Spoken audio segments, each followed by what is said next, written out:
Okay, exercise 3b, quadratic simultaneous equations. In this exercise, we are going to need to make one variable the subject of the linear equation. You spot the linear equation because it's got nothing squared in it and no x times y terms. In this case, we've jumped right in and we've made x the subject. We've rewritten the first equation, leaving x out and just a big pair of brackets. Now here we have to be able to square the brackets to get the right three terms, and there's potential sign errors if we don't do that correctly. But if we arrive at the correct quadratic equation in y, we can factorise and solve, and from each of these solutions we can get our x values using the simpler of the two equations.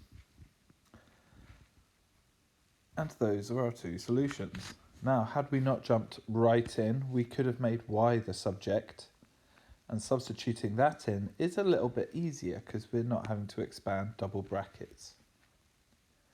And if we do that, we find there's a little bit less working, and we find the x terms first.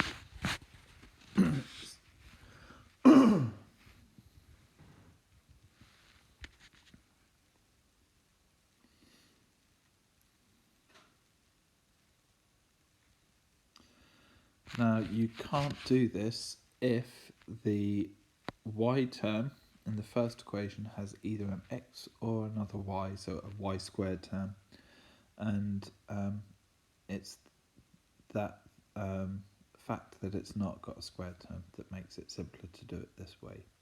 Okay, have a look at the exercise and complete the highlighted questions.